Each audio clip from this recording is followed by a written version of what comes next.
It appears we are live. What's up, everybody? It's G Mr. Drew here to welcome you to another episode of the Andrew Glowczewski Experience. This is going to be episode 259, and we are continuing these sniper rifle studies. Let's hope this one goes better than yesterday's. You know, now that I'm looking at them again, they're not so bad, but they do come off as a little rough. But moving on, let's actually, I didn't even pre-plan this one at all or anything. So, let me, there we go. Yeah, you know what? Let's just jump right into it. I'm G Mr. Drew. It's at G Mr. Drew on all socials. Follow, like, and subscribe. Any and all support is appreciated. And gmrdrew.art, my website. Check it out. Other than that, let's jump into this next. Oh, yeah, this is gonna be. Oh, man. So let's see. Let's see how I break these things down. And I'm gonna have to adjust the camera. I was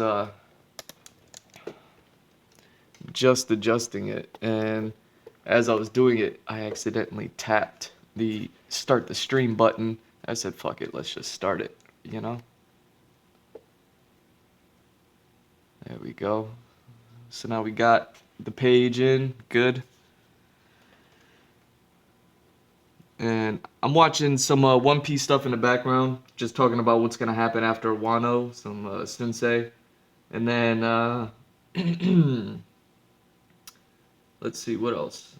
Got some comedians reacting to Norm Macdonald's death. Rest in peace, Norm Macdonald. Who knew? And then some Joe Rogan stuff. And then we got Nerd Soup coming back from the Toronto International Film Festival, something like that. So, you know, some comedy stuff, some Joe Rogan stuff, some film stuff. That's gonna be playing in the background while I figure out this next rifle, man. So let's just jump into it. Let me play. Thing to him, and I think it's going to be hilarious to find out what happened when they did try to go after Mihawk. Even though I think Oda's probably going to off-screen it because it's a top-tier fight, and we don't get to see those often unless it's involving Luffy for the most part. Now we talked about the Warlords, we talked about the Yonko system failing or being replaced, and we've also talked about the Reverie. But what about the SSG? The SSG is what's supposed to be replacing the Warlords in general. What could it possibly be? Well, a lot of people think it might be super like cyborgs. They think it's going to be like Kumba, but maybe based off of someone else and even stronger. That is a possibility. Some people think that it's an actual team of secret Marine members that we haven't heard about that are like super strong and top tier fighters. Some people feel like it might be some sort of weapon, like it might be a Bluster Call 2.0 that's way stronger and more pinpoint accurate. There are so many different thoughts on the SSG what it could be, but it is a creation of Vegapunk, so no matter what it is, it's going to be completely insane, and I really can't wait to see what the SSG is going to be. Now, will we get it right after Wano? Well, perhaps we will. If they give us information on the Warlords right after Wano, we might actually get to see the SSG, for the first time, and it might be revealed to us. I think that no matter what, though, the SSG is going to be awesome, and we're all going to love it. But I think what we can agree on here is no matter what happens after Wano, this info dump is going to be something infamous, something awesome, and we're going to hopefully we find out more about Reverie. We've been wondering about for a long time.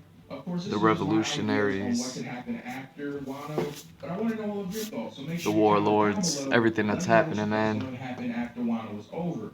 Also, my Discord link is down below as well. Make sure you click that and join the Sensei Grand Fleet server. And as always, I hope you all are staying safe and healthy during these trying times. This has been Sensei Inc., and I will see you all in the next video.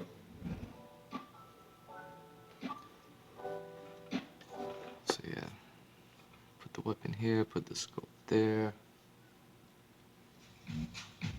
Start designing for free at canva.com. And put the gun there. We all kind of perform alike. Yeah. Yeah, so and you have a real. Now this is gonna be Anthony Jeselnik and Howie Mandel, and I don't know if this is gonna be live. It's like a quick clip. So maybe the news comes in right in the middle of it, or maybe the news has already come out and they're just talking about it. I'm not sure. Usually, if they clip it, it's usually like right in the middle of doing a podcast, they'll get some news that something happened, and then they'll like live react to it, which is crazy. Haven't heard, haven't really listened to too much or heard too much, but I haven't really looked into too much. Just rest in peace to the man. He had, good comedian, seemed like a good guy. I liked him whenever I saw him. But anyways, Cadence and structure, and because there is that comedy. People go to a comedy show, and in my day, you used to talk about commercials and airlines and things like. But it was always that if you didn't listen to what they were saying, there's also that rhythm, which I don't like anymore on traditional sitcoms. People are talking like they don't talk in life. So when you hear something fresh and new, it really sticks out. But again, people don't identify it as great at the beginning, I guess, like your parents. Yeah, But the other comics did. Yeah, other comics just knew it was different and that I didn't waste any time. When you tell a story, you can have 5 minutes without a laugh, and people are still interested in the story. But when you're telling little one-liners, you're kidding me. No! We just found out that Norm Macdonald passed away. oh shit, yeah, it's Oh live. my God. I love Norm Macdonald. Young America. I don't know what to say. Me either. That was breaking news, but you'll know now when you listen to this when we recorded it. Oh, I'm just heartbroken. Jesus. I love Norm. Norm is from my home country, Canada, and from my home club, Yuck Yucks. And I've worked with him many times. You know Norm? I've worked on this model gun before. This is interesting. I took the job because I wanted to work with Norm Macdonald, and we fought every day. You fought with him? We not like This model looks we joke exactly with each like- other, and it took a little while for us to gel. That he would say something, and I would make fun of it. And he was like, "Why is the host making fun of This it?" model here. And Keenan Ivory Wayans, Right. Roseanne, we all Is they it? were all like, "Why is he being mean to us?" And that was just the way I did things. Right. But I was thrilled to be able to work with Norm Macdonald and get to know him a little bit. Huge influence on me.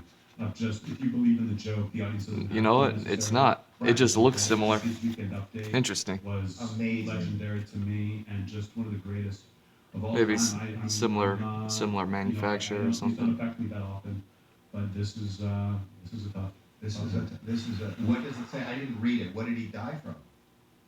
Somebody in the control. What did he pass from? It was cancer. He has He has cancer? 9 years. He's had 9 years of cancer. I had no idea. I know he had like a heart surgery or something a while. Of what? Cancer of what? He kept it a secret from his family and friends. From what did he have cancer of? We're looking at right now. Oh my So God. not even his family now. I wish I'd been nice ago. 9 years ago. How many years ago did you do Last Comic Standing? It feels like yesterday. It sucked so bad, but I want to say 2013, 2012 maybe. So yeah. So he was on. He already had cancer. He was making his comeback at that point. Yeah. Oh my Wow. gosh. Well, Norm had one of the funniest stories he ever told on the Tonight Show about his father. Do you know about his father and Bill Cosby? No. No, not his. He told this on the Tonight Show.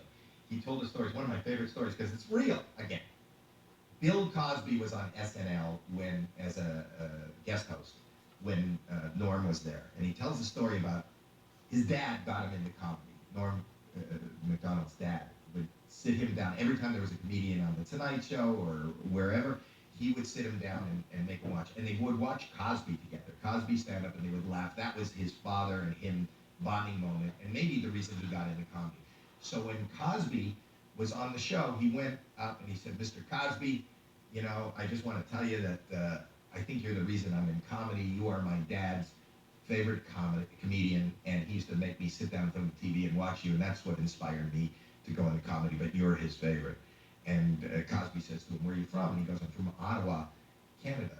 And Cosby says, "I'm playing Ottawa. I'm on tour. I'm going to be playing Ottawa in 2 weeks. Give me your dad's number. I'll call him, and I'll bring him to the show." And Norm goes, "That's amazing." He goes, "What's his number?" And he wrote down his number, and then he walked away, and he started sweating, and one of his friends said to him, "What's wrong, Norm?" He goes, "Well, I told him that story, and then once he said, I'm going to call him, I was too uncomfortable telling him my father died 5 years ago. So I just wrote down a bullshit number, and that's it. They go, how could you do that? No, 2 weeks goes by. Norm is sitting in his office. They get a call. They said, Norm, Bill Cosby is on line 2. This is 2 weeks later. And he picks up the phone, and he goes, yeah. He goes, listen, I'm in Ottawa, and your dad's not answering. They said that this number is disconnected that you gave me. What is his number? And I can't remember for the life of me the end of the story, but Norm was stuck on the phone, and he didn't want to say, oh, yeah, I forgot to tell you that he's dead. Like, at what point do you kind of break this to Bill Cosby? It was one of the funniest, real, uncomfortable, and that kind of comedy is the kind of comedy that when people are uncomfortable. And when Norm Macdonald told that real life story, it's really funny, but oh my God, his father's dead. He's not, it's How like, to get out of that? Yeah. yeah, there's no way. Was there an ending?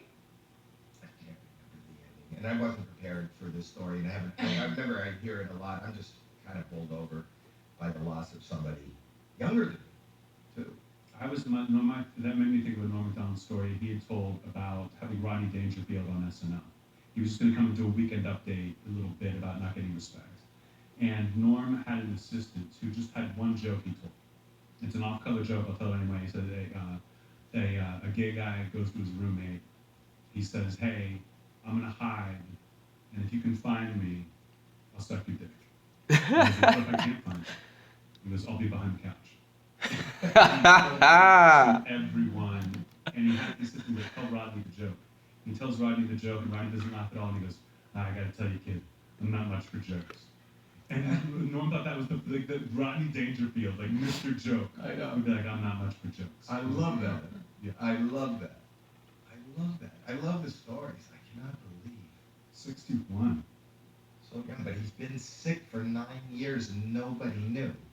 Right. See, this is a well-oiled machine. No, listen, I'd say no to podcasts all the time. I would not be here if I didn't respect the hell out of you and, of course you do Well, that as means, well. that means And want to do this. I just can't believe I came here to find out Norm Macdonald died.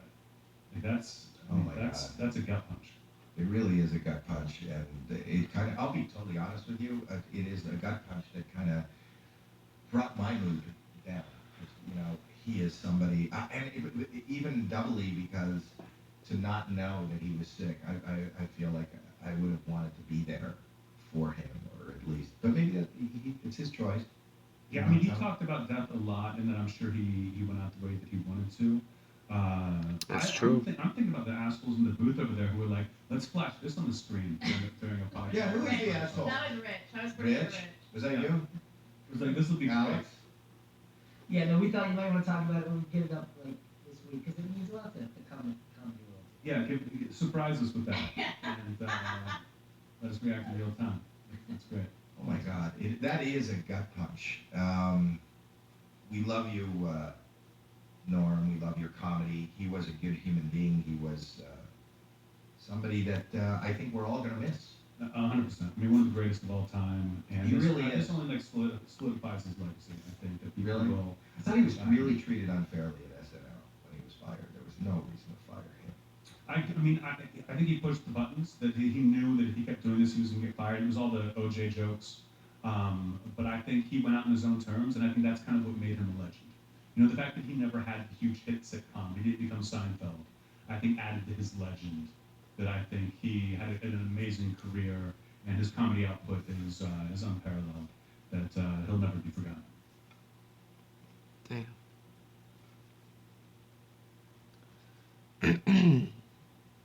Yeah, rest in peace, Norm.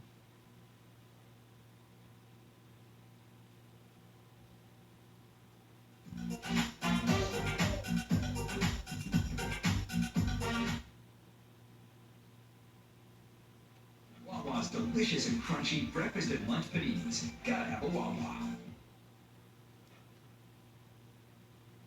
Open experience. Garrett Vandenbush said this is going to become a pandemic of variants, and he talked about immune escape. And that has been very controversial. But Did you explain that to people? sure, what he argued, and let's just say, could you explain who he is too? Sure, he is a immunobiologist. His training is veterinary. He has training in the relevant area vaccination technology. He was a guest on Dark Horse. People can look up my discussion with him. It is many people regard it as a very good way to understand what he's saying, because often he speaks about matters that are quite technical. And anyway, I did my best in that podcast to make it non-technical so that people could understand it. In any case, what he argued was that the fact of these vaccines being very narrowly targeted, right? These vaccines contain a single subunit of a single protein, and they are being deployed in a way that is unusual. They're being deployed into an active pandemic, right? When we immunize against something like measles, the expectation is you will develop your full immunity with almost no chance of encountering measles, right? In this case, what we have are vaccines that are leaky, in which they do not provide full sterilizing immunity. Exactly. They are narrow, and we are effectively creating an intense evolutionary pressure to cause the spike protein, of which this one subunit is what is contained, the information for it is contained in the vaccines. We are putting intense evolutionary pressure on it to change so that the antibodies and other immune cell recognition mechanisms that are trained by the vaccines are incapable of finding the pathogen when it gets in. This is what causes breakthrough cases, that the immunity that's been created is evaded by the pathogen, and if the pathogen changes, that is more likely. And so what he said was, if you vaccinate into an active pandemic with vaccines like this, what you will get is a evolutionary pressure for a radiation of variants, an evolutionary radiation of different molecular signatures, changes in the spike protein, Deviations. that will then cause the vaccines to be less and less effective at Like deltas producing and immunity, which is mus. exactly what we see. So he predicted this Absolutely. He did predict. accurately. Accurately predicted it. Now, is every component of his model correct? That's a much harder question to answer. But what I would say is any time somebody succeeds in predicting better than the so-called experts, you want to know how they did it. And he was making absolute evolutionary sense, right? His concerns were very well honed, and he was making sense, and then the world that he predicted emerged. And it is now incumbent on us to say, okay, have we learned anything from this, right? Do the vaccines need to be modified such that they don't produce this effect? There are conceivable ways you could do that, right? But if we don't do it, if we just say, well, more of the same, have a booster of the same thing, it's not going to solve the problem. So, in effect, what I would say is these vaccines are a spectacular achievement, but they are a prototype, right? They have achieved something that Exactly. had never been done before.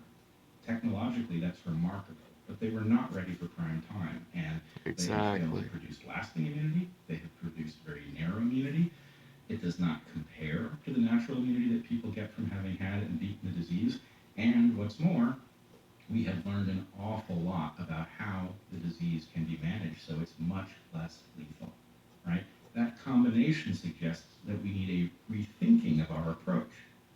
And, it is impossible to prove, but based on what people who have successfully treated the disease and have successfully predicted events like the proliferation of variants are telling us, it does seem that we now have the tools at our disposal to manage this crisis and do away with it, which I don't know why we don't do that, but it is at least worth noting that were we to successfully manage it would interrupt a huge flow of revenue into this brand new pharma market.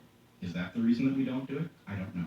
But we, the public, need to recognize our interests are not being served by the public health apparatus. It is making errors that it doesn't need to make, and that has implications for all of our individual health and our collective well-being that require a rethink. Watch the entire episode for free only on Spotify.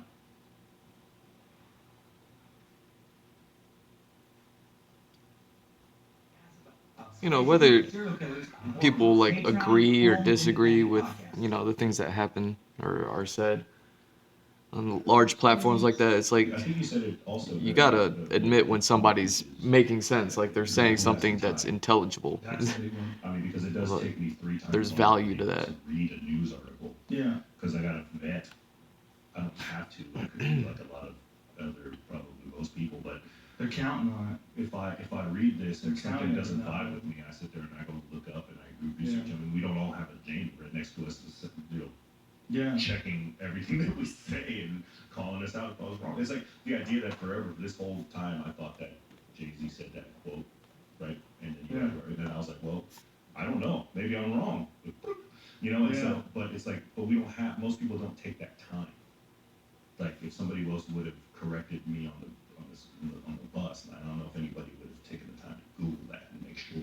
Well, that's not even important, right? That's not even Think important, about, right? like, What I'm talking about. important shit that Important people stuff, yeah. have to look up and try to figure out, like, why are we in Afghanistan? Or why is this happening? Or why is that important? Or why is this law being passed? Or what's the real motivation behind this drug being pushed? Like, what the fuck is going on with that guy who's...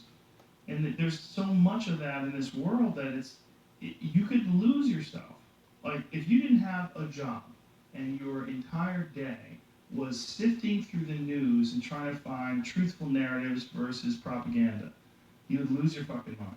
How much do you think is that because? How much do you think right now the exaggeration of it is because of that? Because that people have a chance to now consume so much of this information. I think that locking people in their house where they just have access to the internet. But I thought about it this way when I remember we were in the beginnings of our first quarantine kind of lockdown thing, and I was like, I still had Netflix, and I still had FaceTime, and I still had. I mean, it didn't. I was like, this is fine. Like, it wasn't that bad. I wasn't going crazy, but I was like, imagine if this happened in 1985. Right. I mean, and you had to wait till the next morning to get a newspaper. Well, maybe the newspaper wouldn't even be printed because nobody worked in the newspaper. And imagine if the newspaper was as full of shit as CNN is.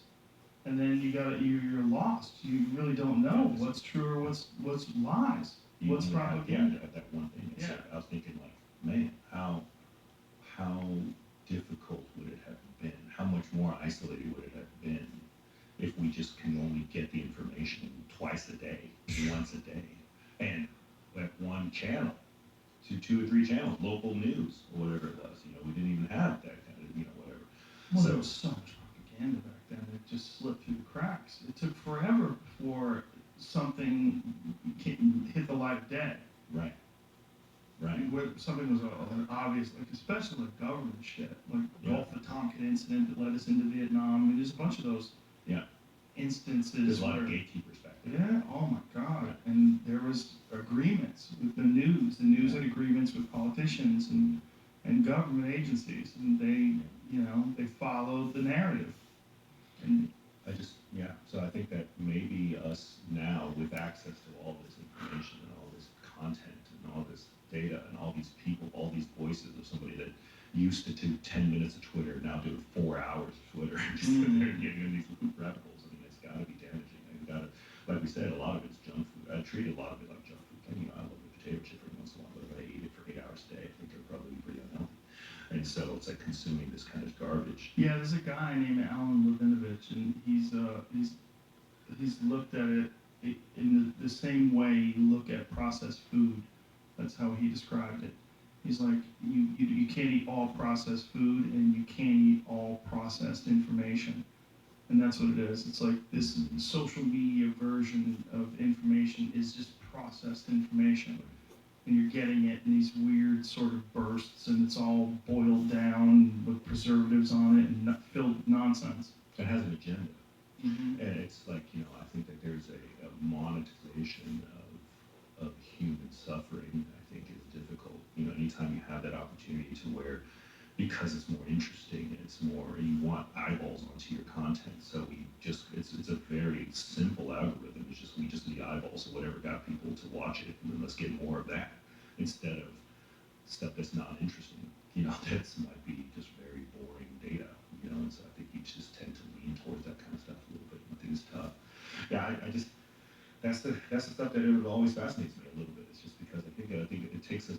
I don't think a lot of people have that kind of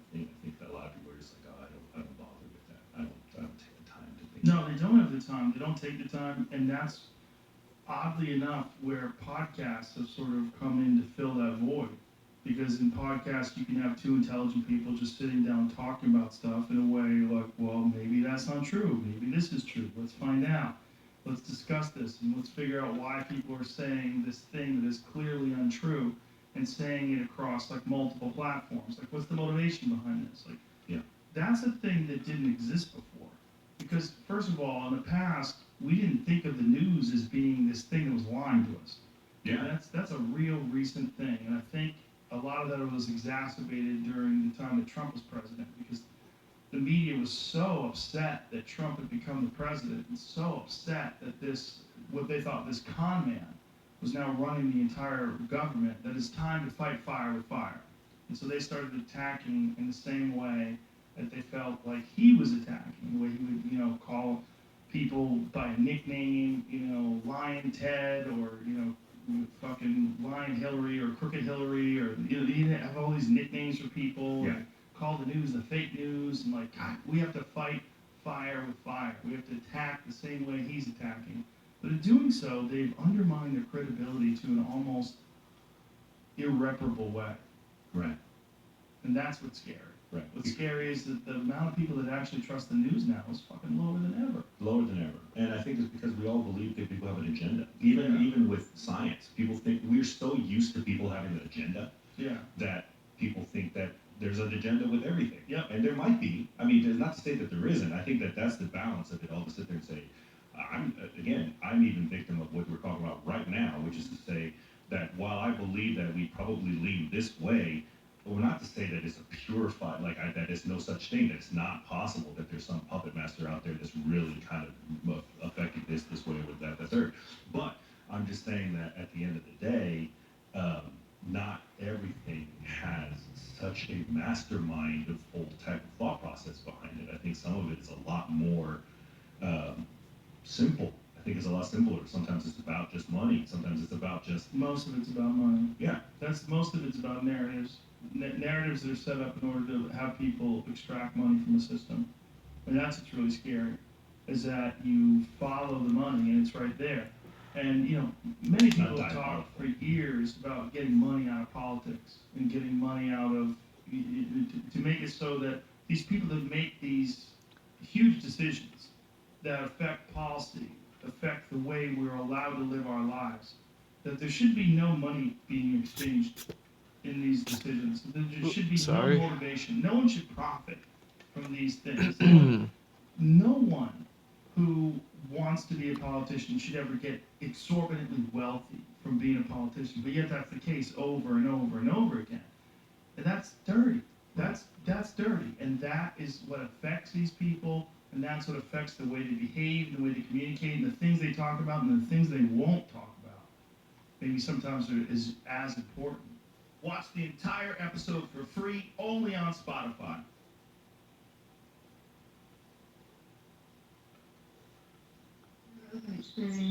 I tried watching the Bourdain documentary, but I got too sad. I couldn't do it. And did it feel weird? Did you watch it, Roadrunner? Oh, yeah. Did it feel weird when you knew that the voice was AI, sort of a recreation of his words? It didn't feel weird to me because, honestly, it was less than 45 seconds in a 2-hour film. Oh, okay. So, no, it didn't feel weird. I knew exactly where one of the places was, that it was the AI, but the vast majority of that film is Tony's actual voice. And I think that really got lost in the discussion. Oh, it certainly did. Yeah, I was under the impression that the whole thing was... Mm-mm. That's No. how people are. They're so gross. Well, I always want to find the one thing that's Yeah. negative about it. Yeah. It really bummed me out because that was the dominant conversation Yeah. on opening weekend, and it really kind of took away for me from it's a beautiful film. I was a consulting producer, so obviously I have a dog in the fight, and I want people to love the film. But I think it's great. It is really sad. How far into it did you get? I just started it and I shut it off. Yeah. I just got too sad. Just maybe it was my mood that day. I just wasn't ready to watch something like that. I was just like, I can't do this. Yeah, I understand. I've been steeped in all things Tony for, over a decade, but since he died, I've been making these books and working on the film and talking about him. And so I've kind of got, I think, a layer of numbness in a way, but sometimes stuff gets through. The first time I saw the film, I cried like a baby, but I was home by myself. I was really glad to be alone, There's always this feeling when someone takes their own life, like, if I could have just talked to them, Mm-hmm. like if I was there, if I could have talked to them. Mm-hmm. That's, I talked to David Cho, and he had that same take on it, It's just, you just don't know. You feel like you fucked something up, like you feel like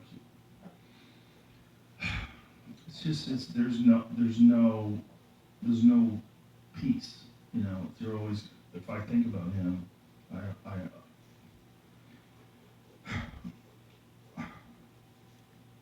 just always think, like, what a shame. What a shame. Mm-hmm. It's a guy who was so interesting, so loved, and to Oh, they're saying Tony. They're talking about Anthony Bourdain. I was like, who's Tony? Who's this Tony guy? I Yeah, listened to Anthony Bourdain. talk to Yeah. Tom Papa right after That was rough. Tony died. So yeah, he made kind of a joke, right? Yeah, he made it a fun guy. And he was joking around. He said that, he knew that Tony was really into jiu-jitsu. And Maynard really into jiu-jitsu too. It's like, we should have a celebrity match. That would be awesome. And he was talking about it. And then he texted me and said, I guess the celebrity match is off. Mm. And I was like, what does that mean? Like, I guess he just assumed that I would have already known about it, but I was in Chicago and I had just woken up. Mm. So then I Googled it and I was just like, oh. Yeah, that's not a great way. I mean, there's no good way to find out that news, but sounds like a particularly painful way to hear it. It was confusing, It's painful, but it's like it's almost like it's painful later.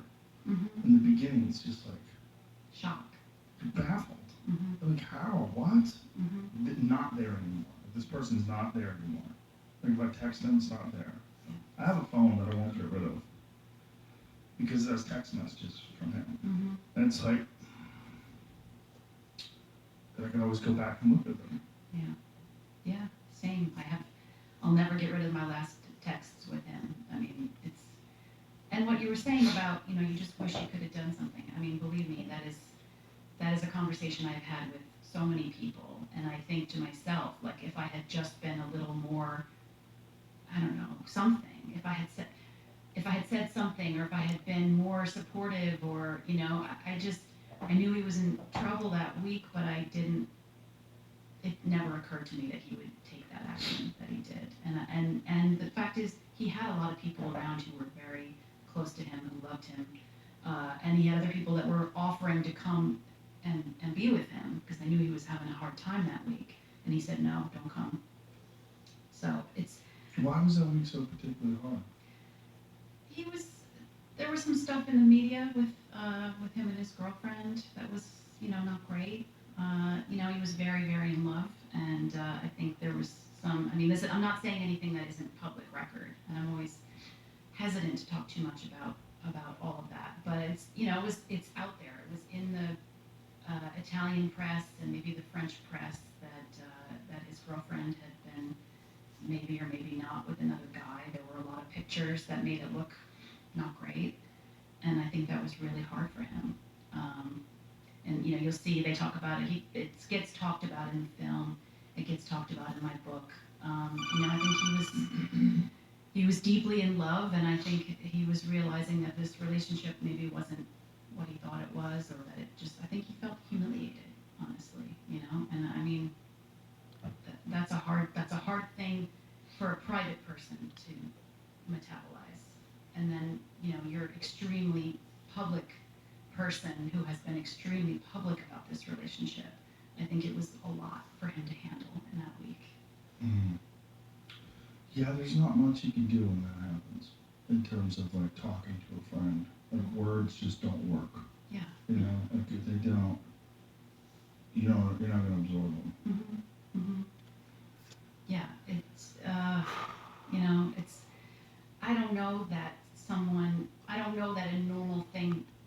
that a normal reaction to romantic trouble is to take your own life.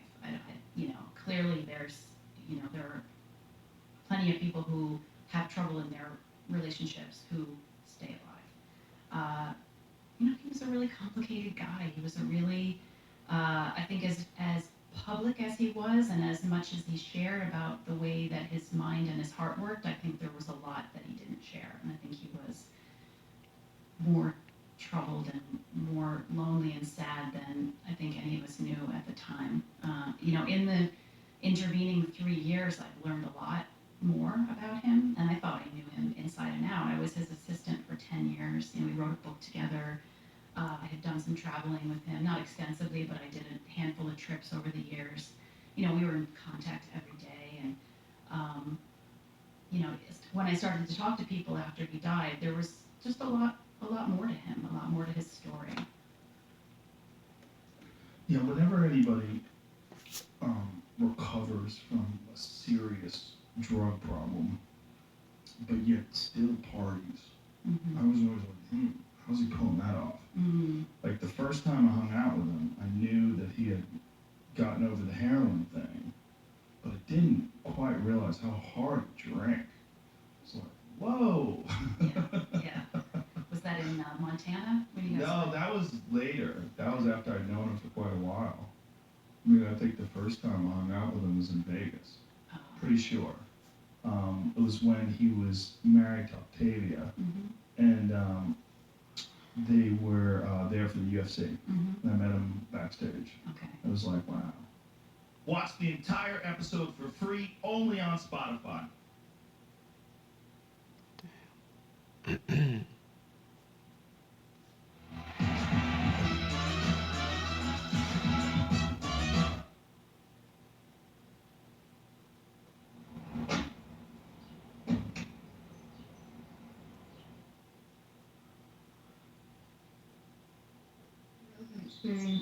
When you were doing this, he was just a local celebrity in the New York restaurant scene, right? Had no reservation started yet, or This was Kitchen Confidential? Yeah, so Kitchen Confidential came out in 2000.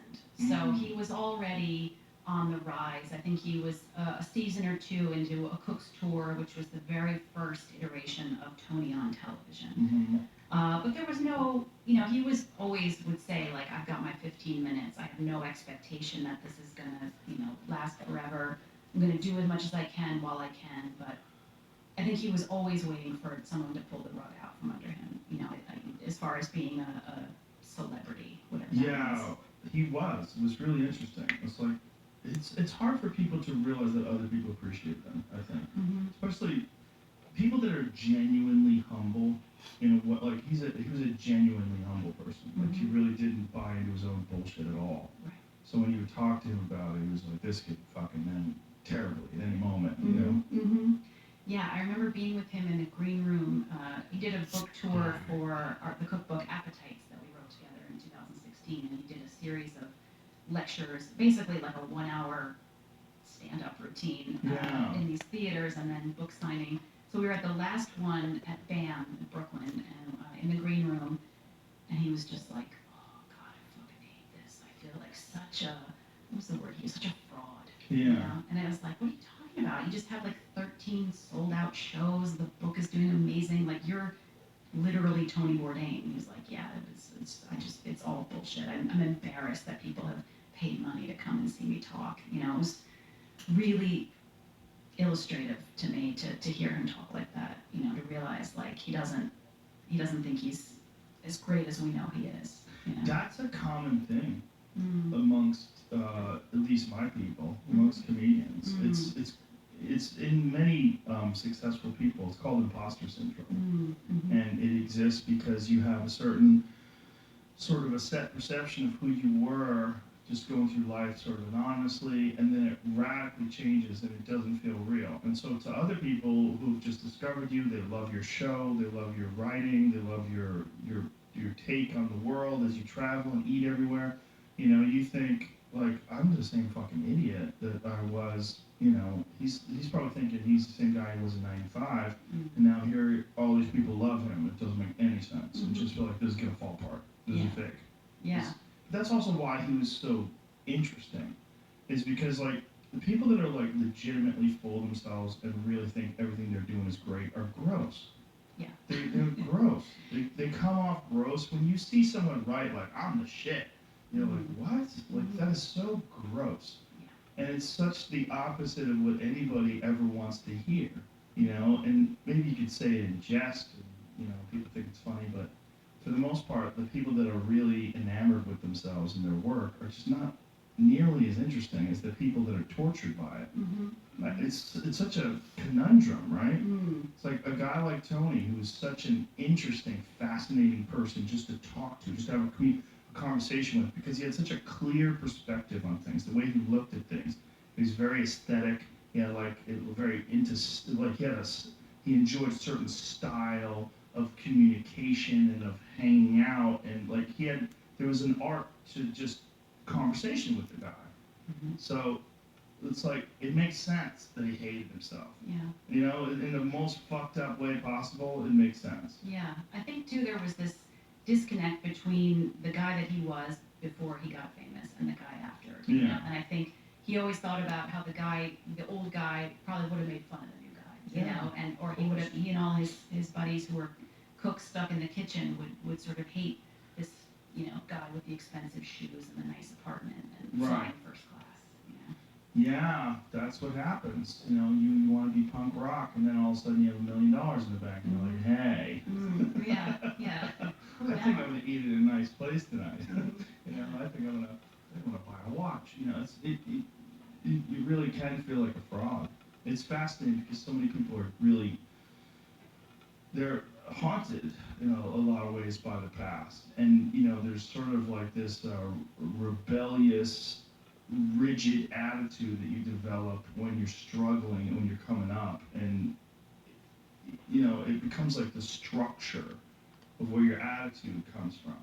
And then when that structure is sort of removed by success, in Tony's case, and then you're left with, okay, I'm not even, like, in his eyes, he had done all these hours of being in the kitchen, right? The real work, those long days and long nights, and there was something noble about that, right? And then all of a sudden, he's just going to visit these guys, and he's not in the game anymore. And you know, he's going to visit these incredible cooks and seeing these amazing dishes in these insane restaurants. And I think part of that he felt like a little bit of a fraud because of that. Yeah. He was always very careful to say, I was not a great chef. You know, I think it's very, people kind of just, in the same way that people thought that, you know, the whole, with the AI thing, that it was all of the movie versus 45 seconds, there's just a glossing over or kind of sloppiness of recollection. And so because he was a chef, everyone, you know, would say, oh, he was a great chef or a celebrity chef or a famous chef, you know, and he was always really careful to say, I wasn't, you know, I was like, I was good at leading a kitchen, I was good at getting food out on time, but I was not in any way a world famous creative chef. I was a leader of men, you know, and there was, I think, a lot of, I don't know, insecurity, but just a recognition that he wasn't the kind of chef like Eric or Pear, his good friend, or any of these guys that he really admired, you know, and he wanted everyone to know that he knew that too.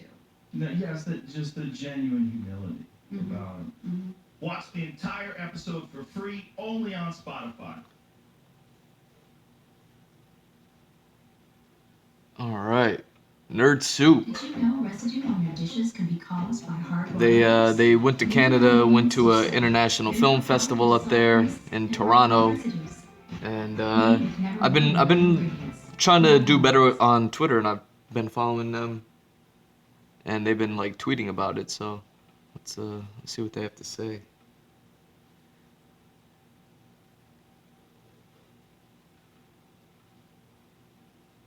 Oh, what? Now my YouTube's not gonna work?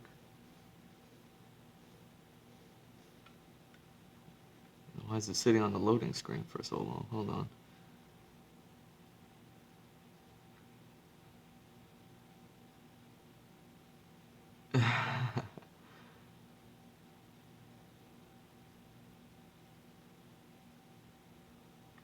Alright, let's try to Reconnect.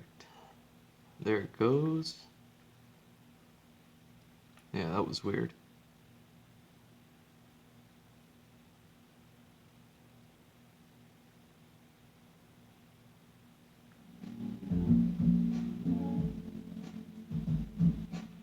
Hello, everybody, and welcome back to another episode of Nerd Soup. This is Bo Oliver, joined here today by Aaron, the Nerd Soup Monkey, and we are coming live from Toronto at TIFF 2021. Oh, okay, so they're still in Little Toronto when weird they recording setup we have here record on this. opposite ends of the room, and we're hopefully it works out.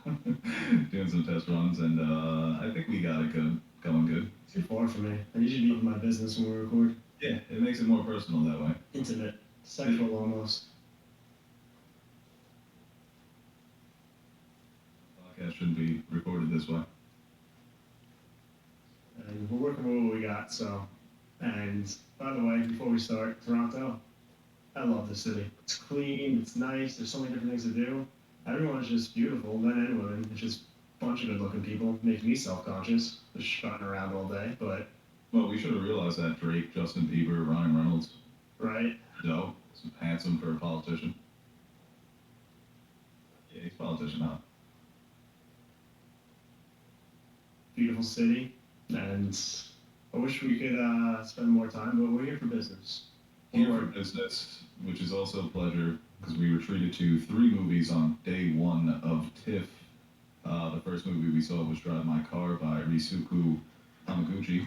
We also saw Dear Evan Hansen, which was directed by Stephen Chbosky, and Petite Maman, directed by the French director who most recently directed Portrait of a Lady on Fire, which many people considered a masterpiece, but I would say it was a good day 1. Started the day with a 3-hour dramatic epic. Heavy movie. Definitely a movie that it took an emotional toll on me. I don't know about you. Coming out of it, I kind of just wanted to marinate for the rest of the day, and then I realized, oh man, I got 2 more movies to watch. Yeah, I was watching Dear Evan Hansen and thinking about this movie. Yeah, throughout Dear Evan Hansen, I was trying to piece together some of the themes and pieces of dialogue, trying to remember stuff. That's interesting. Yeah, if you're watching multiple movies in a day and days on end, those movies are gonna sit in while you're trying to First movie, first festival. enjoy and other it's things. at Yeah. the top right now. I think it was the best movie of the day, and it's gonna be hard to beat for best film of the whole festival. It was just like you said, a very deep, layered, so many layers to this movie. Where I'm still thinking about all the different connections and the narrative structure and everything. I think was so carefully crafted, and it won best screenplay at Cannes, so that makes sense. And I mean, 3 hours, like. Feel the length at times, but I think at certain moments they're just through dialogue, they're able to create such a atmosphere and tension or just intrigue that keeps you going throughout the film. And at its core, it's really just about 2 people trying to or refusing to confront their past or move on, and kind of how they deal with that or how they don't deal with that. And I think you dive into a lot of things that can resonate with a lot of people there. And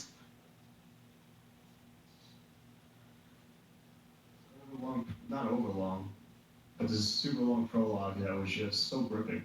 And yeah, I just thought it was just a magnificent movie technically, and just at every level, really. Yeah, the prologue was great because you're so invested in these 2 characters in the beginning, and then they kind of throw you for a loop there. And when the credits start rolling, when the movie really starts to get going, you realize that it's not going to become something totally different, but that there are some surprises in store. It was definitely a movie that I'm glad I knew nothing about it going in. And my initial thought coming out of it was no premise or description would do it justice. Just reading the description on Letterboxd, there's so much more to it than that. There's so many layers to the movie.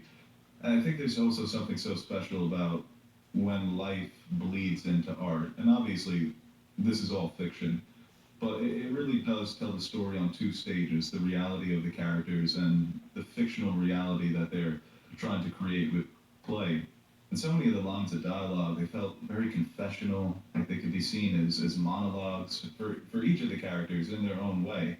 And the way that they just brought together all these individuals who are dealing with the same thing in different ways was very beautiful and cathartic at times. And like I said, the emotional toll it took on me, I think I cried in 3 separate scenes. And it wasn't only the writing, but how well performed the movie was. They were nailing every line of the dialogue. And that's something that the main character emphasized in the movie, telling his performers to find the rhythm of his words. And they certainly found it in this version. No, yeah, even that like adds another layer just through. Obviously, no spoilers, so this movie hasn't premiered yet. But the basis is he's like a play director, playwright, play actor. He's in plays. He dabbles in plays. Right. And just the stories of the plays mixing with the stories of his writing and the story you're seeing on screen, it's all very intertwined and it's very fun, or very, I don't know how fun it is, but for me it is like just an active viewing experience, and even well after trying to like thread all those different storylines together and trying to pick pieces and connect them, and it's it's probably not a movie for everybody as far as just length, and if you're not a fan of foreign films in general because of the reading. This is a weird audio. They're Then it might not work catching for all you, their but breaths, I think it really hit on, all their inhales in between like I said, statements. it's gonna be hard, and that's like we still haven't seen Power of the Dog and Dune, and I think it's gonna be hard for that to be topped. So I'm looking forward to it. Yeah, this may be my favorite movie of the year so far. And it's interesting because you mentioned sometimes people are a bit apprehensive when it comes to foreign films because of the subtitles. Go watch Bong Joon-ho's Oscar speech. But this movie makes the effort to tell its story in multiple languages, and I thought that was sort of That was a very, very interesting. I don't think I've seen it before when like I think it was Roma, right, where they had different like italicizations for different languages, but right. this was very like unique in the sense of how it was portrayed and what the release is going to be like for this. But if it comes out over here or streaming or however so, like you should definitely check it out.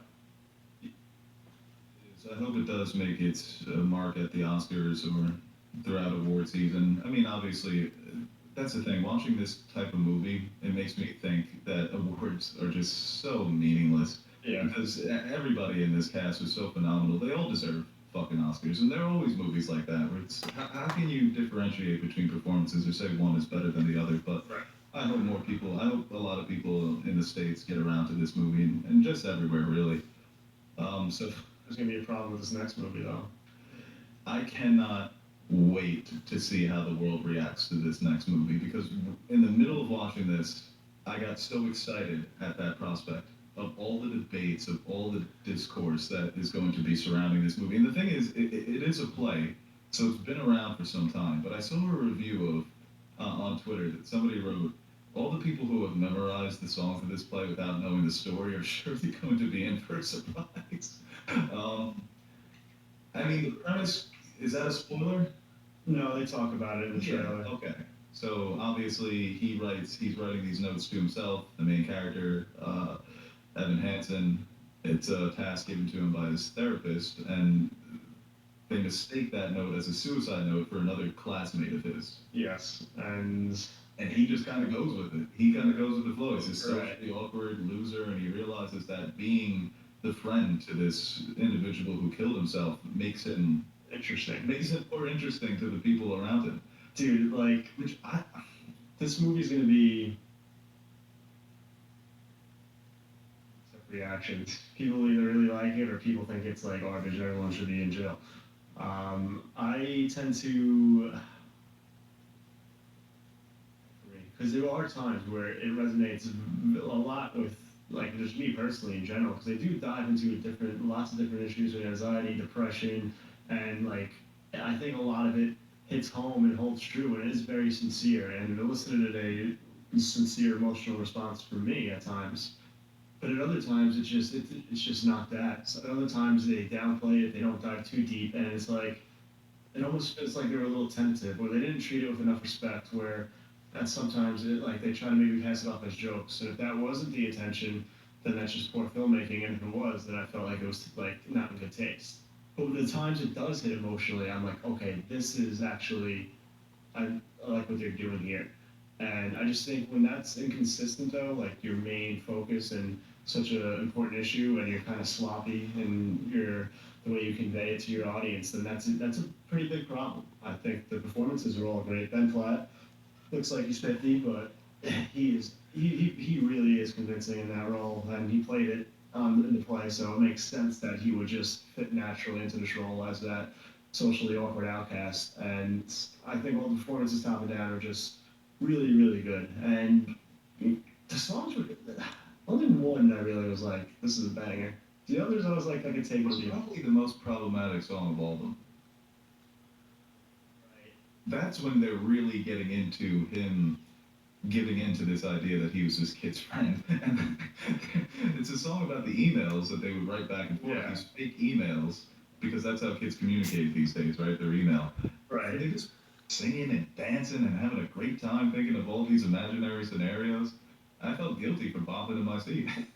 It was a bop, though. But there were times where the musical aspect, I think this is subject matter that needs to be tackled with more sympathy from directors and writers, because I think a lot of people and high schoolers as they're lazy or they're being teenagers when kids can really deal with these issues. This just wasn't the best outlet for that. And like you said, at times some of the humor, it comes off as unironic. Yeah. Where it wasn't supposed to be humorous at all. I wish we could go to the spoilers, because like there's certain things I just want to pick apart right now and talk about that just This like needs a spoiler review. This needs God of Egypt type of yeah. But ripping. there are things I like, and that's why I kind of gave it like a pretty decent score. Like, yeah, my Letterboxd review, I said it wasn't a solid effort, but it was an effort. It wasn't like they were phoning in the performances. They were all acting their asses off. Like Amy Adams was great. See why like this was like a good play and entertaining, and maybe it's better that way. I think. I mean, I definitely like teared up a few times. Good thing we had to wear masks because it's just soaked up my tears. Because a lot of it though didn't ring like, you know, was relatable in a lot of ways, and like you felt it and it felt sincere, but it's just too inconsistent on that front, and you really got to nail that to kind of into like later in the film. Yeah. And it's like it definitely had I think PG-13 or R-rated. Like you can get into that. I don't know like what tonally the play is. I'm sure it's very similar, but type musical atmosphere lends better to these issues in this way. Because through film, it just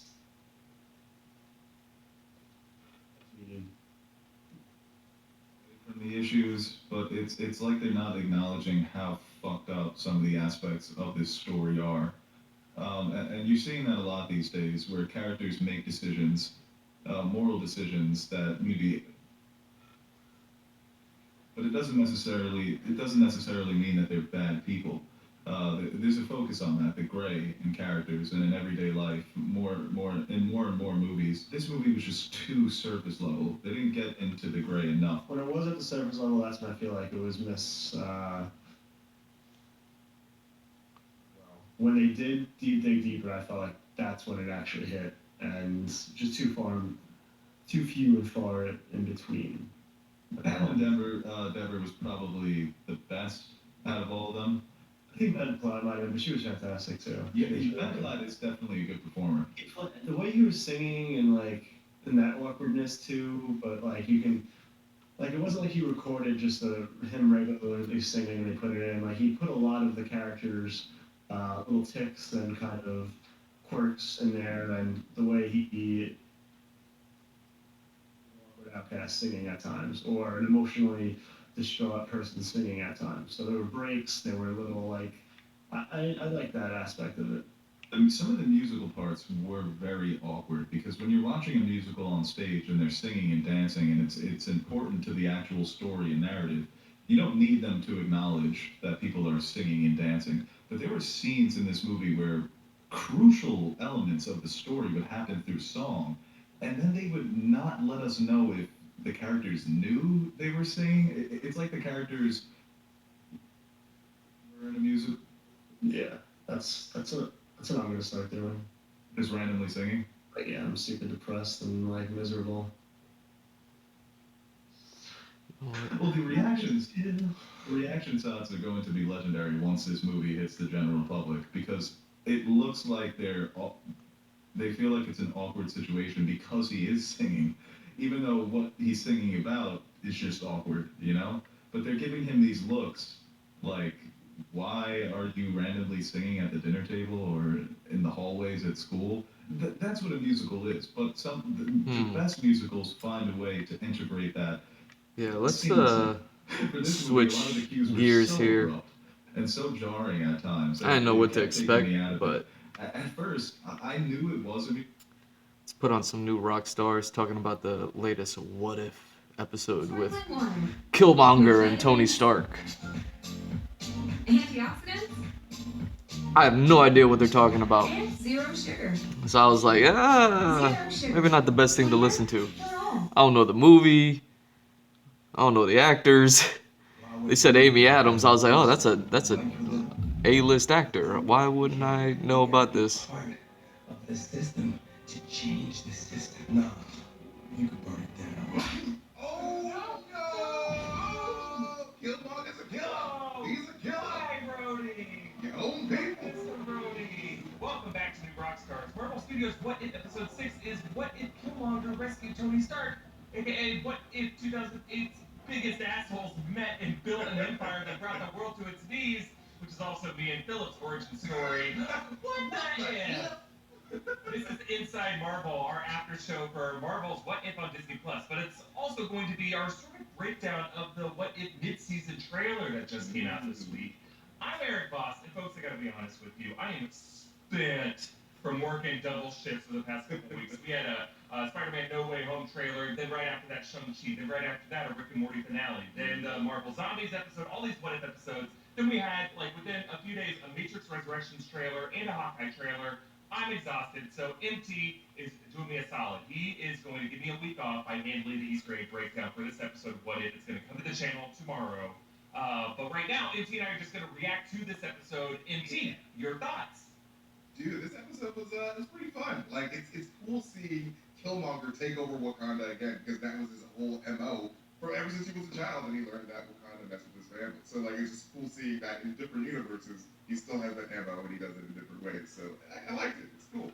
Yeah, it's pretty dark in a lot of ways in that we follow this tragic hero who doesn't, at least yet, get punished for his his crimes, right?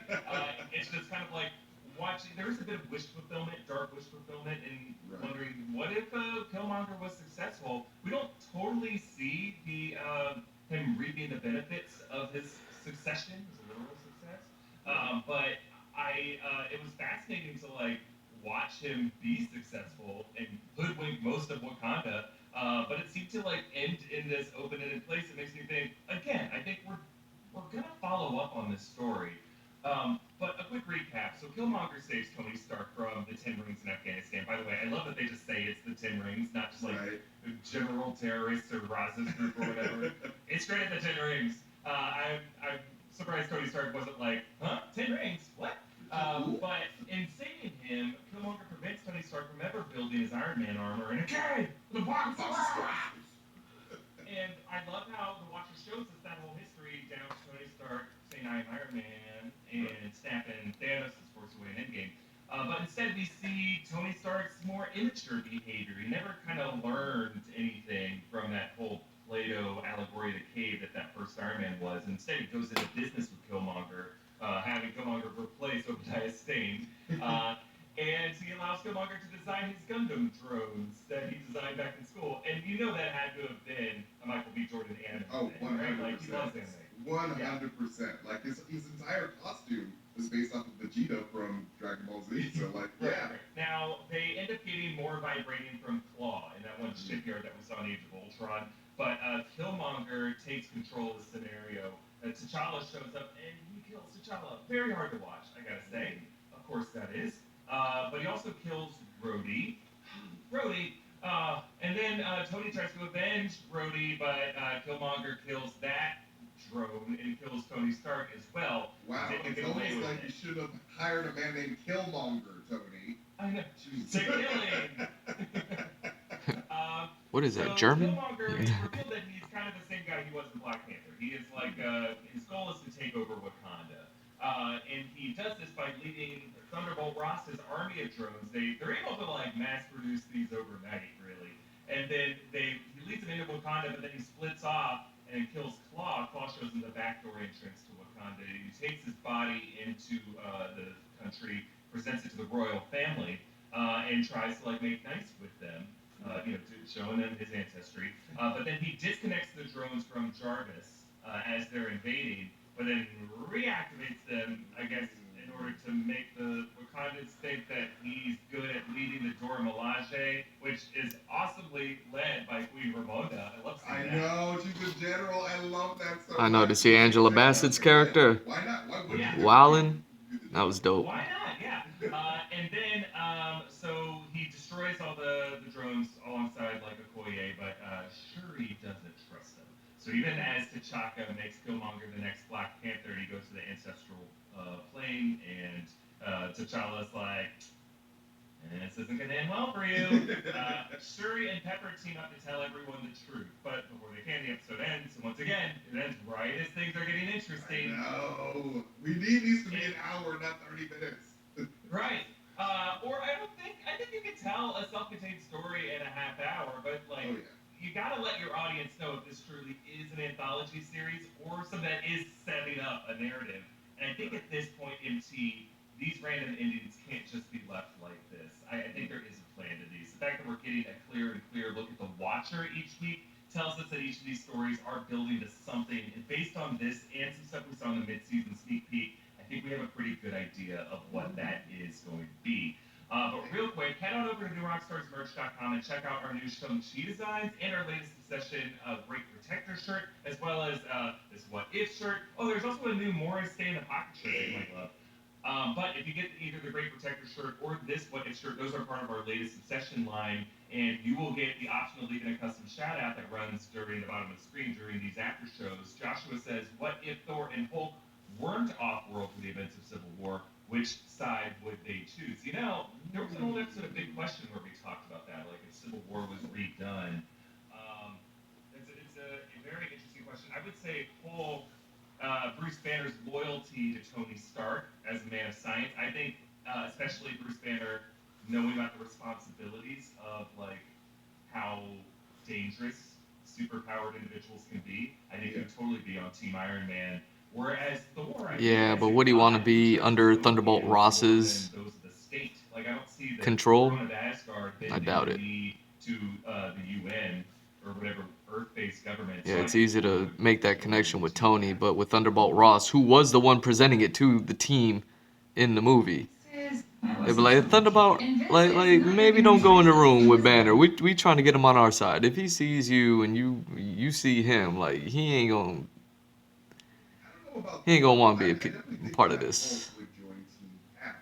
Because him and Ross don't get along. Exactly. So I don't know. Yeah, you're right. I think that is kind of the thing. You have to put that behind them. And you're right, that would be kind of tough. But Frankly asks, do you think Shang-Chi is responsible for Katie's grandfather's death? Maybe he was the leader of the Iron Gang. You know, a bunch of people have asked me about this. I think it's a fascinating theory. But I think that was caused by a lot of people watching that opening scene. Spoiler warning for Shang-Chi. I guess it's not too big of a spoiler. It's just kind of a small thing that happens early in the movie. Right. But like, I think they had this scene showing Katie's grandmother keeping a seat open at the table for the grandfather as a statement of the theme of the movie, that it's kind of a Western idea to move on from the grief of lost loved ones. And it was kind of a warning to Shang-Chi, like, oh, as you're going to meet your father, this guy's going to be very, very attached to his deceased wife, and he's not going to be able to move on. So it's going to be on you to teach him that it's okay to move on. But I think for a lot of other people, they're like, screw that theme stuff. I want to know who that guy was, and assumed it was set up. I don't think it was intended that way by the script, and I don't think it's one of these things where it's so cool. It's where in the future Marvel will be like, hey, remember this one little thing? It's not like the fun little thing of Cave in the Box of Scraps. I just don't see that character ever coming back, especially since the way Wen-Wu ends up in this movie. Oh yeah, and like definitely, especially with what we got in Falcon and Winter Soldier, with the Winter Soldier hanging out with that old guy, like feeling guilt. I feel like that would sort of be copying that in a weird way. It's like, oh, I'm hanging out with this guy's granddaughter that I killed because, like, I don't know, I just feel guilty about it. But like we became friends. I don't know. But I don't know if the theory suggests that Shang-Chi's aware of it. But if he's not aware of it, that's pretty coincidental. That's 2 billion true. Chinese people in the world, and then every dead patriarch in the family, there's only one dead patriarch that just happens every. No, I What a think nice it's an world. interesting theory, but just a theory. And then Roberto asks, what if Eric Voss is a Skrull? What Wow. if? We don't I know. mean, I to this day, I still look at you kind of funny because I don't know. Sometimes you be acting scrolly. I'm like, what's going on? What's going on, Eric? Are you a scroll? you'll find out in Secret Recommendation. All right, NT, let's get back to this episode. What if? What is our big question coming out of this episode?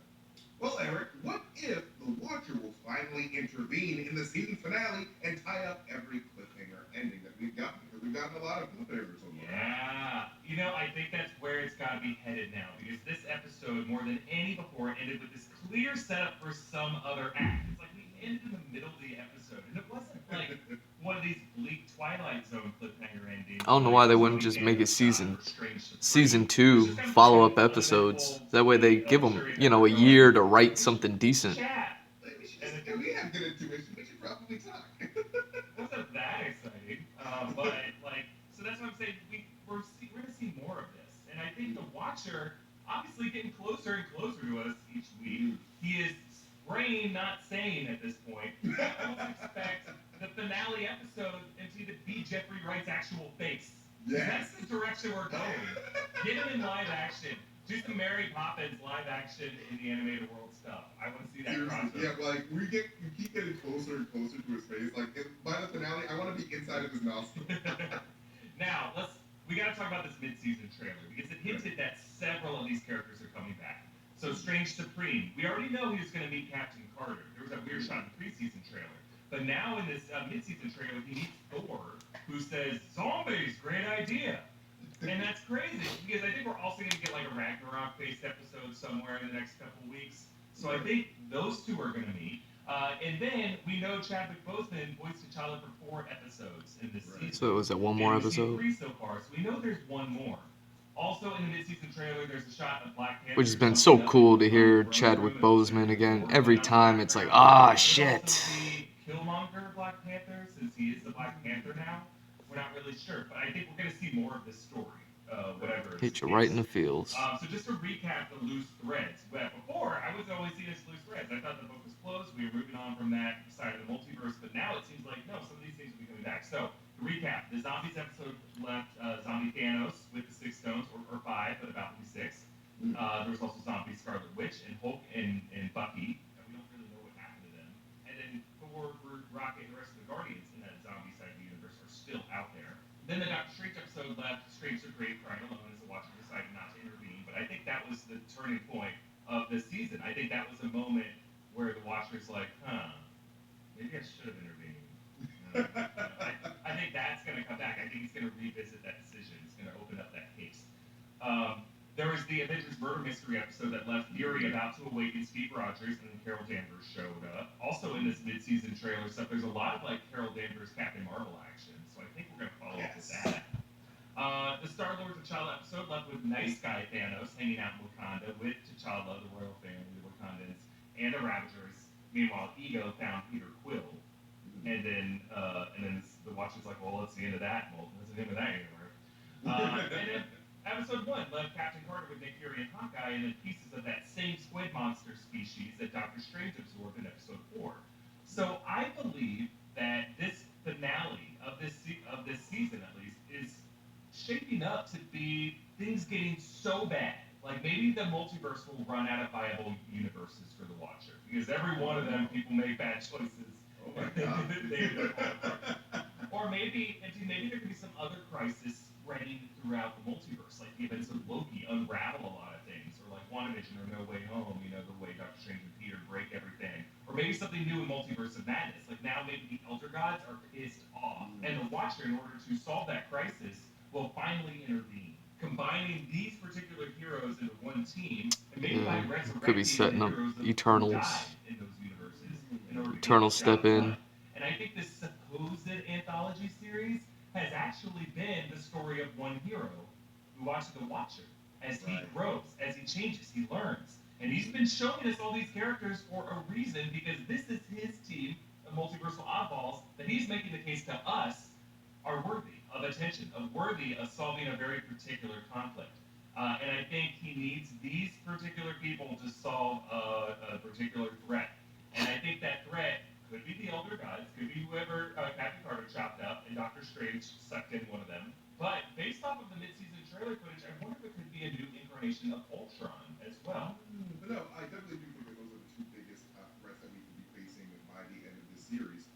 Especially that Ultron that we haven't seen. We do have like images of this like super like Infinity Stoned up vision from promo footage or promo material. So we are going to see another type of vision in the future, and that could be Ultron vision, because if you remember in Age of Ultron, Ultron made Vision to be his new like physical carbon body on the planet. So yeah, I think that we could see another Ultron for sure.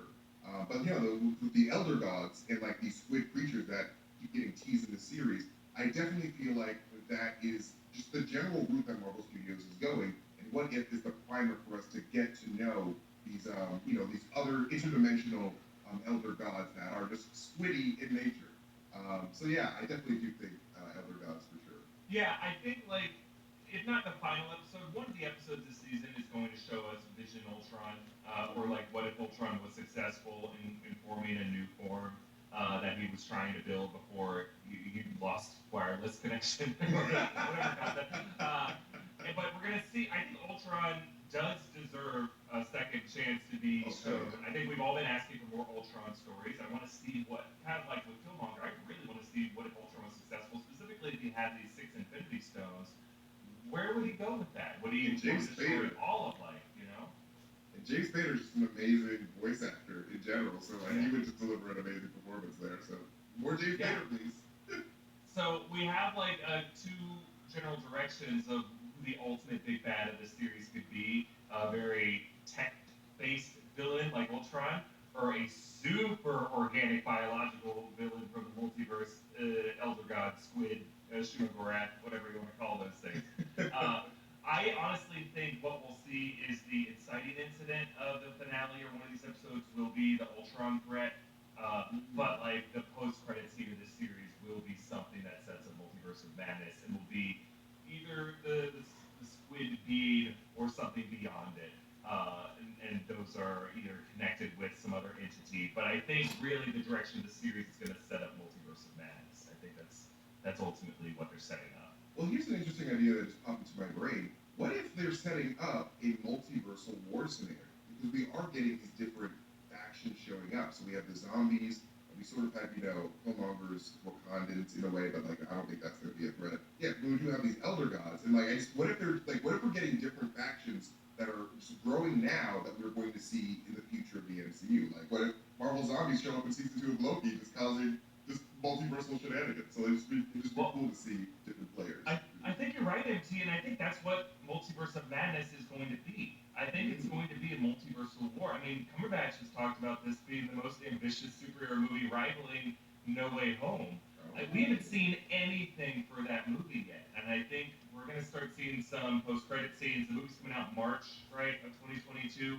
So Really? we don't need a trailer yet. Damn, that long? I thought it was coming out this year. Before the end of the year, we're going to see a trailer for this movie, and it's Shit. going to confuse and delight us. But I think we will have needed to see What If before.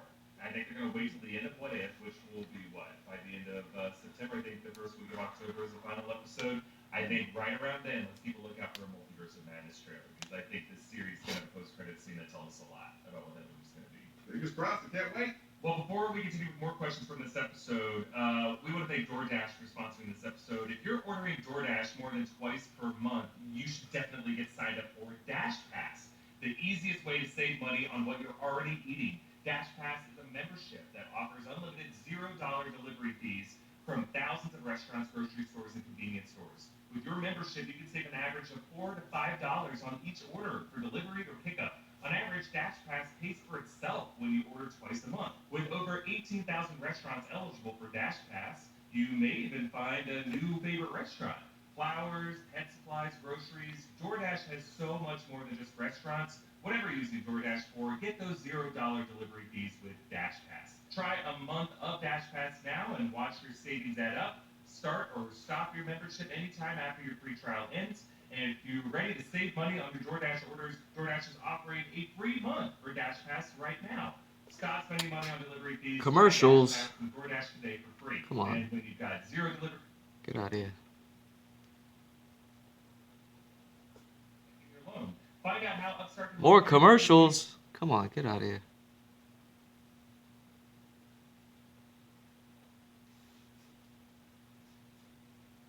Or be ready whenever an opportunity arises.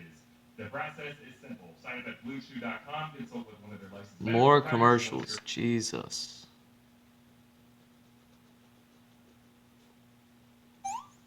Information. Thank Blue Chew for sponsoring the show. All right, MT. It seems like once again, with this episode of What If, there's always like an implied previous What If. Sometimes it's very clear on screen. Sometimes it's just like, wait, no, there's this other part of the history that set the table this way. In this case, what if the true next event of this episode was Killmonger's mission against the Ten Rings?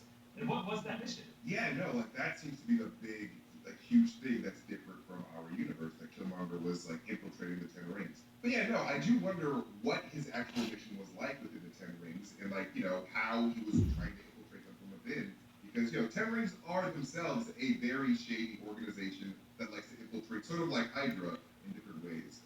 So like because the Ten Rings were so influential, especially during that time, it would make sense for there to be like some type of effort to take them down from within. I think it must be, because I don't think they're saying that in the original Iron Man 2008 that we watched, Killmonger was actually already trying to hunt down the Ten Rings. I don't think that they're retconning anything. I think that's just what happened in this universe.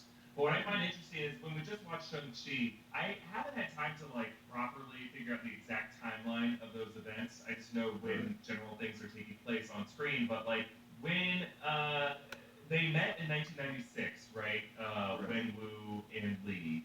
And then it seemed like Shang-Chi was born a couple years after that. So maybe around like 99. And then how old was he when Lee died? Was he like 7 or 8? So that would make those events around 2006, 2007. So I don't know. I think like at this point we're saying Wenwu has only recently returned to the Ten Rings. So you can imagine this is when he's trying to re-expand his empire. And maybe somewhere in there, like after because the leader of the Iron Gang would still be alive. Shang-Chi didn't go kill him until he was 14. I think so that would Wenwu, have been later. I think that Wenwu could have, even though he retired to raise his kids, he could have just had control over the Ten Rings and just let his operation just go on its own while he was just like, I'm not going to be in charge killing these. Like he's just on the board of directors sitting there. Yeah, just like, I've retired, like I'm here on the side, you guys do your thing, I've set up this empire. Yeah, I'm a shareholder, still a majority shareholder. I think he put it away. I think he was done with it, and maybe that's why the empire started to fall apart, and the Iron Gang was able to find the family compound. And I think that's why things seem to be pretty decentralized. Like it was interesting how Raza's group, they would still call it the Ten Rings. You could argue they were appropriating it, and I think they were able to do that because Wenwu was still kind of rebuilding his network and his empire. So I think that's why. I think that's at least a decent answer why. But I would say Killmonger's mission might have been related to, hey, this guy who we thought was retired has now come back. So we need you to infiltrate these different military. I always just took it as Killmonger sought an opportunity with Tony Stark rather I think than. that's what his mission was. I don't know why he wasn't assigned that in the live action MCU. Because I just find the character of Killmonger to have a fascinating journey that I feel this episode and the Black Panther film, they just didn't really have time to go into that. But like, he's a decorated military officer. He's he has all these kills, but he's also like a genius. Did you say MIT student? Yeah, he's from MIT. Yeah, so like, I love his story. He'd be like in his 20s, and for him to have all those medals, all those accomplishments, and the guy's like in his mid-20s, it's like, whoa, this guy is like superhuman for sure.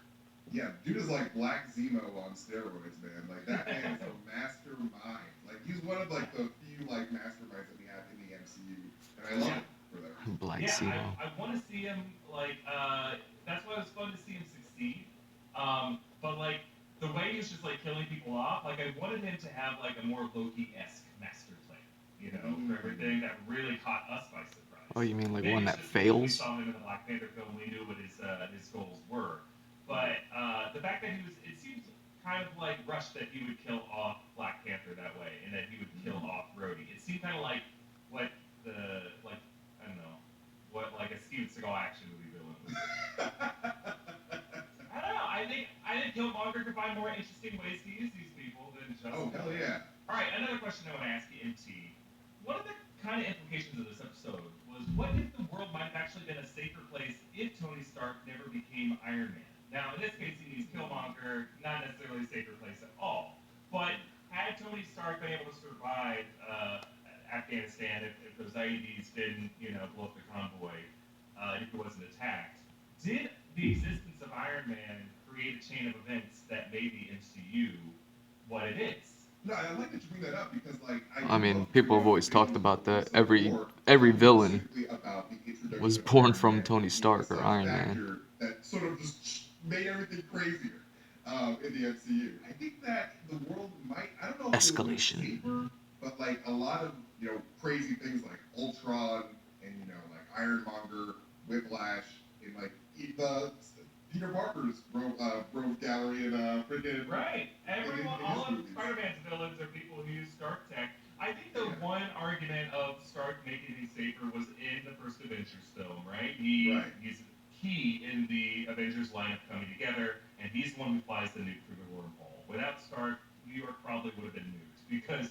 Yeah, you could have had other Avengers on that lineup. Maybe you could say Captain Marvel was in there instead, or some other, or like some in the Peggy Carter reality, if like Howard Stark perfected the Iron Man armor, someone else who's equally noble. But I don't know. I think there is an Avengers lineup who could have fought off Loki in 2012. But it was in that moment, by nuking the Chitauri fleet, that's what got Thanos' attention. That's what put Earth on their radar. There was that line from Thor where he said the Tesseract was a signal to other realms that Earth is ready for a higher form of war. As he said, no Ultron. Civil War would not have been what it was. Arguably, you could say Tony Stark's obsession with putting a suit of armor around the world is what released more and more weapons, at least the way the MCU has told these stories. I'm not saying philosophically that's going to be the case. Without Tony Stark, it's far more boring cinematic universe. I'll say that. Because we make mistakes. With conflict come action and catharsis and change. And I think it's obviously a better off. But for the people walking around, the civilians of this world, I don't think we want to see Tony Stark sentries flying around, knocking houses down. Not ideal. Skynet's no good. Now, Well, that's what the Sentinels are going to be when the X-Men come. We just talked about the character of Killmonger this episode and how, like, he is supposed to be this, I guess, a tragic hero, right? He's a hero who does bad things. Are we still rooting for him? And we never really see him punished for that. And that's kind of something that's been different from all other What If episodes is most episodes really punish the characters. Doctor Strange does a lot of bad stuff in his episode, but ends the episode in this kind of torturous hell. The Marvel Zombies episode, as jokey as they all are, they all... Holy shit, I'm just thinking for a second here.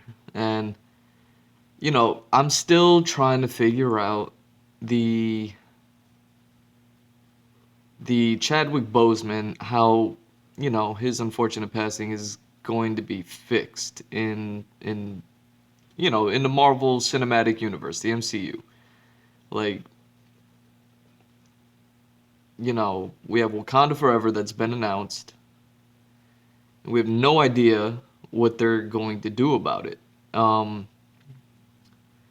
People have thrown out Killmonger, because obviously his character has died, but the actor who played him is still alive, and he did such a great job that, why not? And, people sympathize with him or whatever. He has a bit of sympathy going for him.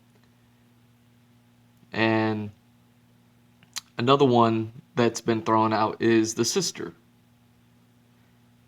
And something I always thought about is like, why wouldn't they do both? I know some people have said that, why not just do both or something like that? Like one goes one way, one goes the other, something. I'm not exactly sure the details of it all, but man, with all this multiverse stuff and characters crossing over from different um, universes, like Loki and girl Loki and guy Loki, whatever. Um,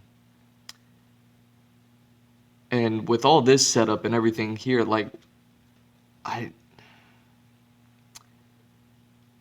I mean, I don't know why it wouldn't be a Killmonger, and it would just be a different Killmonger from another universe or something like that. Like the one that from our universe is past and gone and whatever, whatever. But like, let's say this What If series it ends up leading to, whatever it's leading to. If it all does amalgamate into something, like what if, what if, um, big battle, blah blah blah, stuff happens, bing bang boom, zap pow bam, all that, and then like at the end of it, there's like a portal, and Killmonger's the only one to step away from all that, and he ends up in our MCU, with the other end of the portal. He's like, I don't know where this is going, but I'm going through it, and then Black Panther, Wakanda Forever kind of more or less just like Terminator 2, or Terminator started off with the Terminator busting through a portal. Like Killmonger walks through the other end of the portal, and now he's in our world.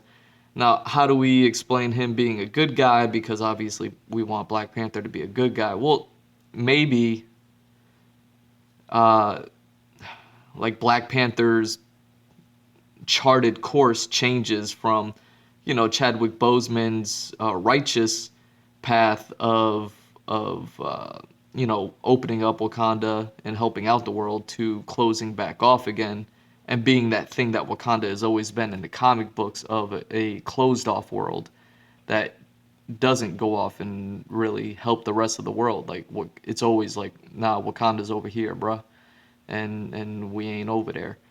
And that way, I mean, I don't know. Who knows how they're gonna do it? Don't know how they're gonna do it, but I mean, all this could be a setup for that. Um, you got to think about like the Fantastic Four and the X-Men coming out, and them just talking about it now with like Tony Stark's cleanup crew robots who come in and they do like kind of crowd control and all that other stuff. They do all the stuff that um, Tony wouldn't be there to do because he's off doing Iron Man stuff. And it's like, yeah, those robots are definitely going to be the progenitors of the Sentinels that fight the X-Men and things like that, for sure. They'll just be painted purple and red or whatever colors they are, instead of red and gold. But anyways, I don't know.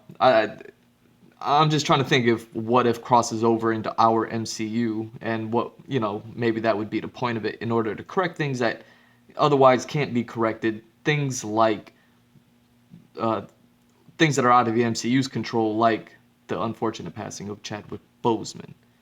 And it's like, well, how do we rectify that without, bastardizing it? So, I don't know, just thinking about it that way. That episode. Christine didn't tip one time, and that's why she died. Yeah.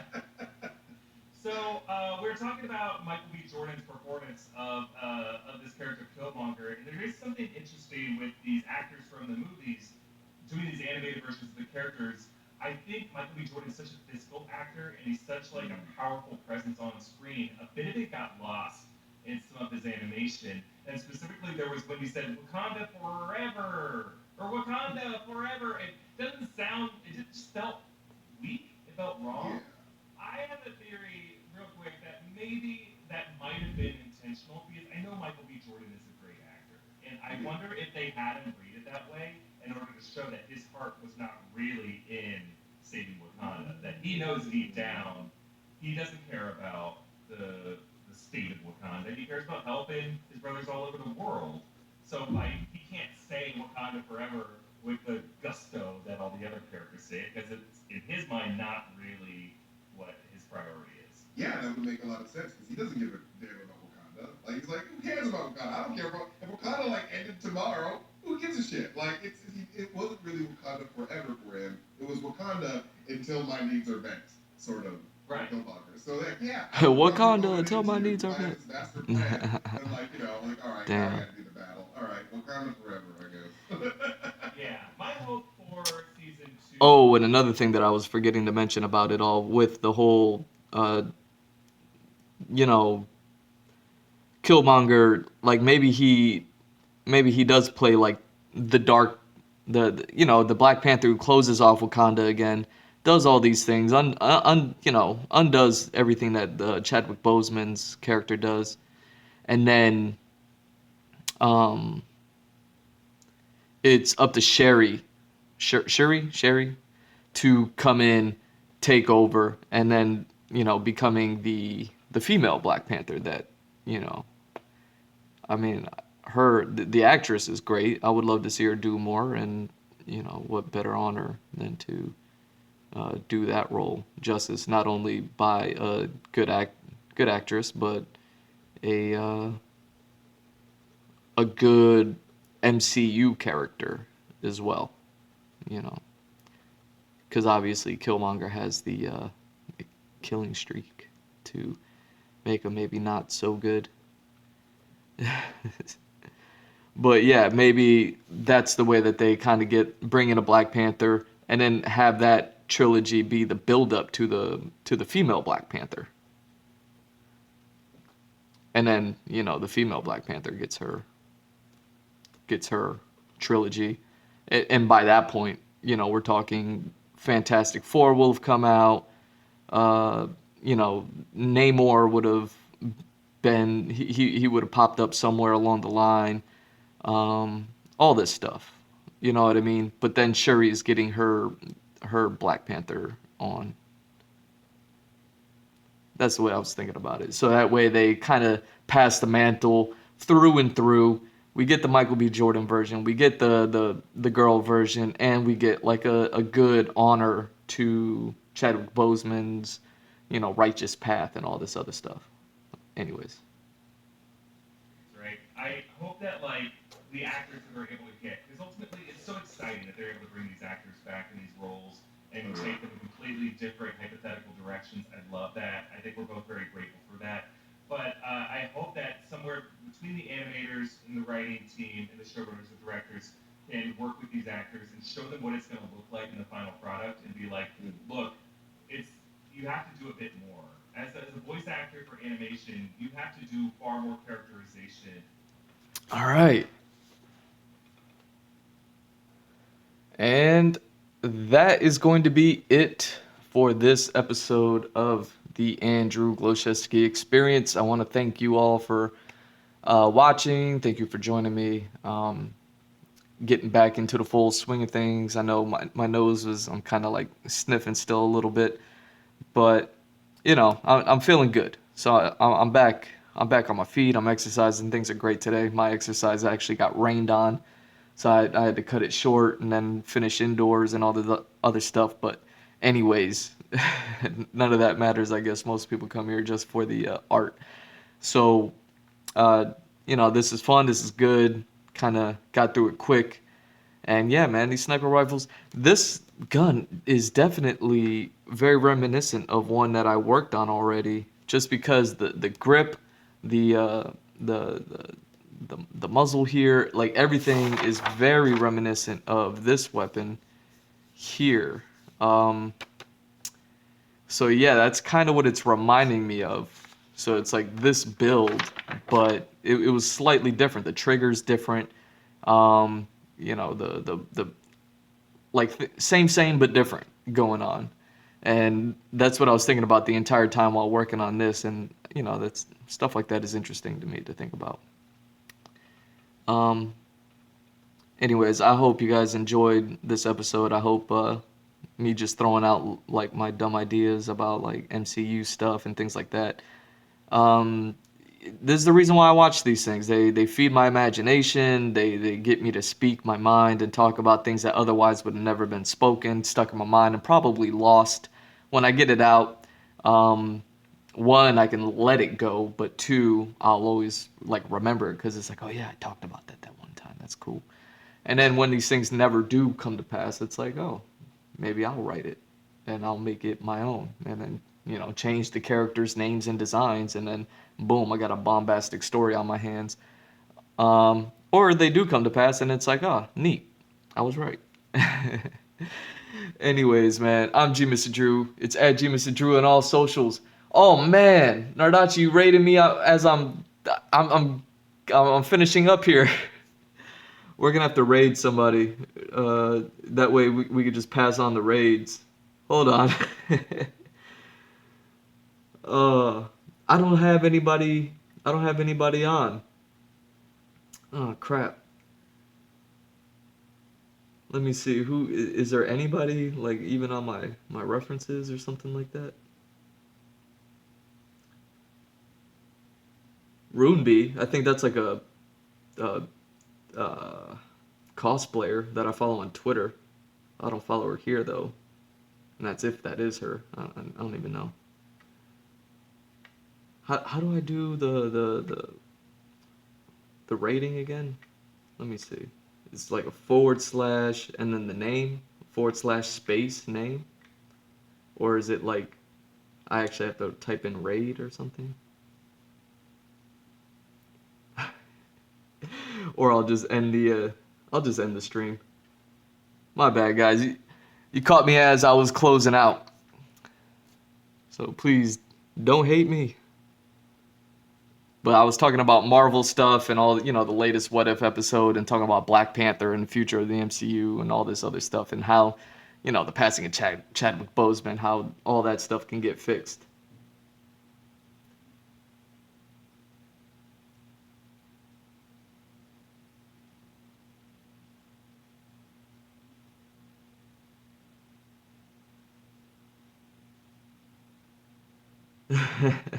No, your timing's usually great. Usually I stream longer.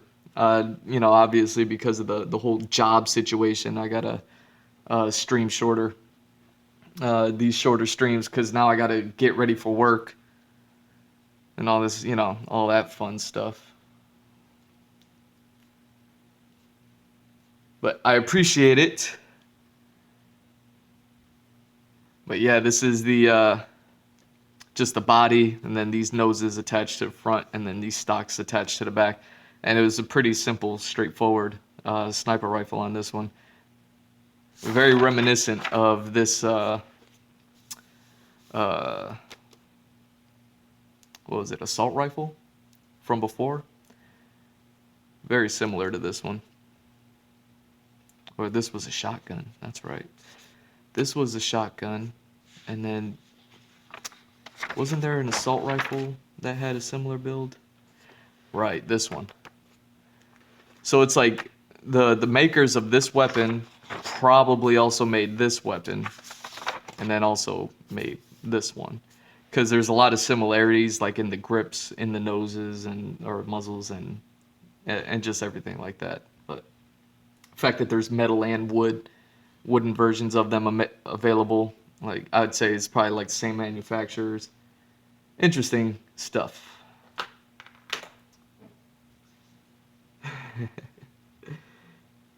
Hey, what's up, Cheska? Thank you.